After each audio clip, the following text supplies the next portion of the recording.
Salam bagaimanapun Buya Syakur itu tetap menjadi inspirasi bagi kekristenan di Indonesia karena ungkapan-ungkapan yang lugas, enteng, dan tanpa kebencian.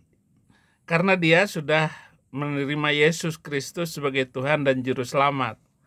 Hanya karena dia pimpinan pesantren dan tokoh di Indramayu, menjadi tidak baik kalau mengungkapkan dia sebagai orang yang sudah percaya kepada Yesus Kristus. Tapi biarlah itu berjalan waktu, banyak orang yang akan melihat beliau. Ucapan yang paling terkenal adalah jangan besar-besarkan haji. Haji itu ya tidak lebih daripada hanya ya lari-lari kecil, hanya kemah-kemah camping-campingan dan cium-ciuman batu. Jadi itu yang dikatakan oleh beliau Buya Syakur. Ada video seorang anak muda yang luar biasa. Muslim di Indonesia mereka berlomba-lomba untuk bisa menginjakan tanah di tanah suci, baik untuk umroh maupun berhaji, bahkan ada yang sampai jalan kaki. Tapi Muslim di Arab Saudi ada yang bahkan sama sekali belum pernah menginjakan kaki di tanah suci. Ada orang Indonesia yang senior lama tinggal di Arab Saudi, mereka belum pernah menginjakan di tanah suci, dan orang Arab Saudinya juga belum atau banyak yang belum berhaji. Muslim di Indonesia ngapain naik haji? Haji itu hanyalah camping-campingan seperti kata Buya Syakur. Dan ibadah haji itu sendiri adalah ibadah ritual pagan dan asal-usulnya bisa dilacak di semua sejarah Islam itu sendiri, bahwa tidak muncul begitu saja bahwa Allah Subhanahu wa Ta'ala menyuruh haji. Lalu di surat ke-22 ada surat Al-Hajj. Itu nggak ada, dan para nabi sebelumnya tidak ada yang melakukan ibadah haji itu. Kalau memang kamu mengatakan bahwa ibadah haji itu adalah ibadah yang sudah dilakukan oleh nabi-nabi sebelumnya, bahwa nabi-nabi sebelumnya juga itu adalah orang Islam, nabi Islam, ngarang besar, karena itu adalah ibadah pagan. Nggak ada kok Nabi Yusuf yang naik haji. Apalagi Ibrahim, dikatakan Ibrahim itu adalah yang membangun Ka'bah dengan Ismail. Kapan Ismail datang dan Ibrahim datang membangun Ka'bah? Tidak pernah ada sejarahnya yang bisa dipercaya. Nggak ada. Itu karangan Muhammad. Dari pagan Arab menjadi pagan di dalam Islam. Ritual Zoroasterisme melempar kerikil dan tradisi Persia lain yang mempengaruhi ritual ibadah haji Arab. Dan penganut Zoroastrianisme juga melempar batu ke dalam air, dan air kencing sapi jantan juga diminum. Air dan kencing tersebut dipersiapkan untuk penyuntikan dan pembersihan tubuh dan barang-barang. Sekali mereka melempar batu dan kerikil akan tertanam dalam lubang-lubang di dalam tanah sebagai usaha menyerang serangga-serangga ataupun ulat-ulat di dalam tanah yang dianggap sebagai setan-setan oleh umat Zoroastrianisme. Keterangan mengenai ritual ini tertulis dalam banyak bab surat Kihar, bagian dari teks Pahlavi, literatur tradisi bagi tafsir buku Avesta yang merupakan tulisan-tulisan suci umat Zoroaster, yaitu dari Iran ini. Tujuan mencuci tubuh dalam Zoroaster adalah untuk mengusir atau menolak setan dari tubuh. Dalam kitab-kitab penganut itu pun Vendidat pada bagian Zenda Avesta dijelaskan bahwa setan diusir keluar dari tubuh setelah bagian itu dicuci dengan air campur kencing tersebut. Setan akan lari ke bagian dalam. Jadi kalau tadi Mbak membuat video seperti itu, ya saya berterima kasih untuk saya menjelaskan tentang ritual haji yang lelucon. Mana ada Nabi sebelumnya itu mutar-mutar batu lalu dicium. Barang siapa yang mencium batu hitam masuk surga. Nggak ada sama sekali, saudara. Dan ini bukan sebuah kebencian, tetapi kajian-kajian yang saya lakukan karena saya ahli perbandingan agama, maka segala macam ajaran agama termasuk Zoroastrianism yang dekat dengan Arab dan dipakai oleh Islam sebagai bagian dari ibadah haji di Mekah, itu bagian yang tidak bisa dipisahkan dari antar bangsa budaya sesama suku Arab itu. Jika air itu, misal dalam mereka, jika air mencapai jari-jari kaki, maka setan akan terusir. Konsep yang sama tercantum dalam teks Pahlavi di dalam perayaan Baresnum, juga dalam Sayyad Al-Sayyad bab 20 yang menjelaskan bahwa supaya setan dapat lari dari tubuh orang harus melakukan pencucian dalam air dan air kencing sapi jantan sebelum matahari terbit. Air dalam Zoroaster adalah seorang dewa yang membersihkan jiwa dan melepaskan noda dan efek dari setan. Quran berisi ajaran yang sama mengenai arti penting air untuk membersihkan jiwa orang dan mengusir setan dan nodanya dari tubuh. Nah, di dalam Al-Quran misalnya, ketika Allah menjadikan kalian mengantuk, perasaan tentram daripadanya, dan Allah menurunkan untuk kalian air dari langit untuk mencucikan kalian dengannya dan menghilangkan dari kalian kotoran gangguan setan-setan untuk menguatkan hati kalian, dan Dia Allah memperteguh dengan air dari langit telapak kaki kalian. Quran surat ke-8 ayat 11. Surat ke-8 itu Al-Anfal, rampasan perang. Jadi dari situ aja ketahuan bahwa apa yang dilakukan pagan Quraisy kemudian ditransfer kepada pagan Islam, kemudian menjadi ibadah sampai hari ini. Kan kasihan kalau kita terus mengikuti ibadah macam begitu. Nah, bagi orang-orang yang seperti orang Indonesia ini, Mbak, ngapain pula pergi ke sana? Kenapa harus memberikan uang 100 juta ke Arab Saudi hanya untuk ibadah komprang-kampreng? Lalu membeli segala macam, misalnya cincin.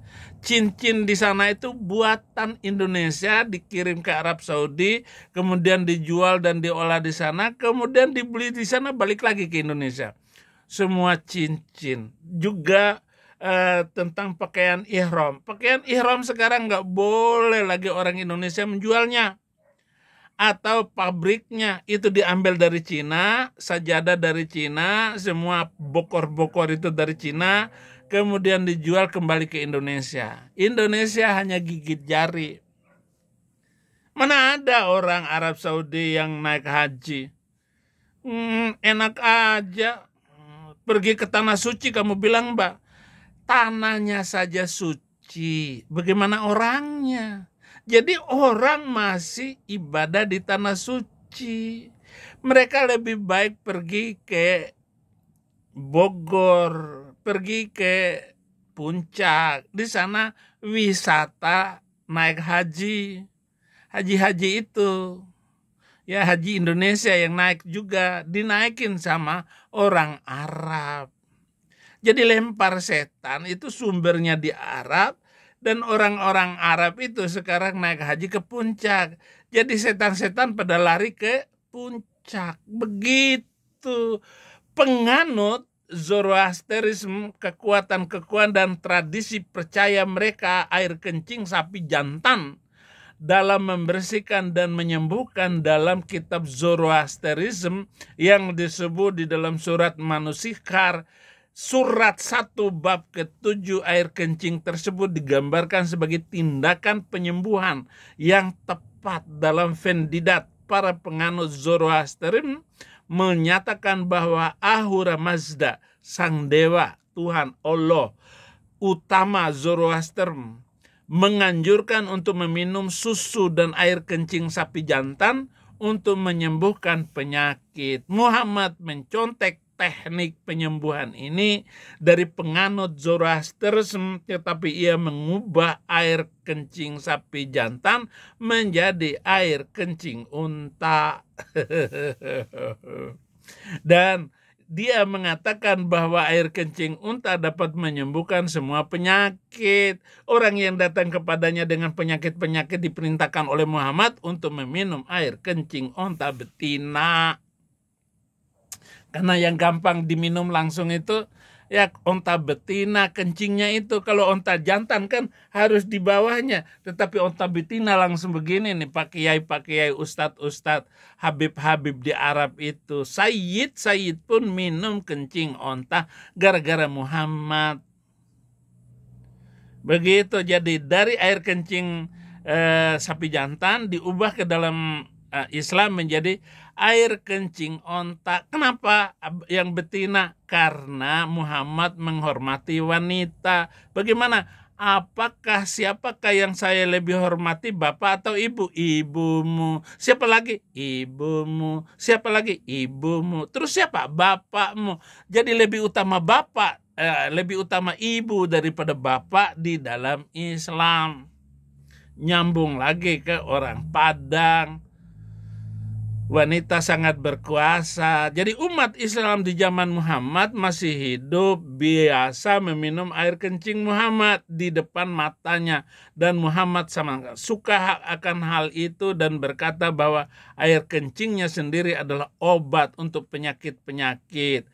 Muhammad pernah bilang kepada pembantunya yang mengambil dan meminum air kencing Muhammad pada malam hari, kamu tidak akan kena penyakit selama-lamanya sampai kamu meninggal, kata Muhammad. Jadi kita mengetahui betapa berbahaya dan beresiko air kencing, apakah dari unta atau dari manusia, karena kuman-kuman yang keluar dari tubuh melalui air kencing, di samping senyawa asam berbahaya lainnya dan material yang dikeluarkan oleh tubuh. Masih ada ritual-ritual Islam yang lain yang berasal dari Zoroasterisme. Salah satu dewa Persia adalah api. Kusayyi, kakek moyang ke-8 Muhammad yang berasal dari Yaman, menyalakan api di Muzdalifah, tempat di mana bulan disembah sebelum Islam. At-Tabari menuliskan bahwa api ini terus berkobar pada masa Muhammad dan 3 orang khalifah sesudah dia. Kita akan memahami bagaimana ritual keagamaan Persia menjadi bagian dari ritual haji Islam setelah kita tahu begitu besarnya pengaruh orang-orang Persia terhadap orang-orang Yaman dan orang-orang di sebelah Jazirah Arab bagian selatan. Di Yaman ada api yang terus-menerus berkobar bertahun-tahun menurut kepercayaan Persia. Ajaran Zoroastrianisme memerintahkan bahwa umatnya untuk melakukan ritual-ritual keagamaan demi kepentingan kerabat dan teman-teman mereka yang telah meninggal. Dan kita menemukan bahwa Muhammad juga mencontek ide yang sama. Dalam sebuah hadis, Muhammad menasihati seorang wanita untuk melaksanakan ritual haji bagi ibunya yang telah meninggoy di dunia. Tahapan-tahapan perubahan penampakan di bulan dan mempengaruhi penyembahan di Timur Tengah, khususnya di Jazirah Arabia. Cara bagaimana bulan disembah. Muzdalifah pada masa sebelum Islam mengingatkan kita pada kebiasaan orang-orang Persia menyembah bulan. Kitab suci Zoroastrianisme bernama Nyayis menjelaskan bahwa umatnya harus menghadap bulan 3 kali dalam waktu sebulan. Pertama saat bulan muncul, bulan sabit pertama kalinya, yang kedua ketika purnama, dan akhirnya ketika bulan mulai menghilang. Ini mengingatkan kita mengenai bagaimana orang orang Arab menyembah bulan di Muzdalifah sampai bulan menghilang. Mereka menyelesaikannya dengan berpuasa. Kemudian makan ketika bulan sabit muncul kembali. Faktanya permulaan Ramadan dimulai ketika bulan sabit muncul kembali. Bulan memiliki peranan yang sangat penting dalam Islam, seperti yang kita lihat dari bulan sabit yang merupakan simbol identitas Islam. Lalu mau ngomong apa lagi kalau begitu itu, Mbak? Haleluya. Inilah haji. Dan haji saya adalah Haji Saifuddin Ibrahim. Terima kasih. Jangan lupa like dan subscribe, dan Indonesia Bagi Kristus terus berjaya. Mantapkan Anda untuk memberikan donasi kepada pelayanan Indonesian for Christ. Tuhan Yesus memberkati.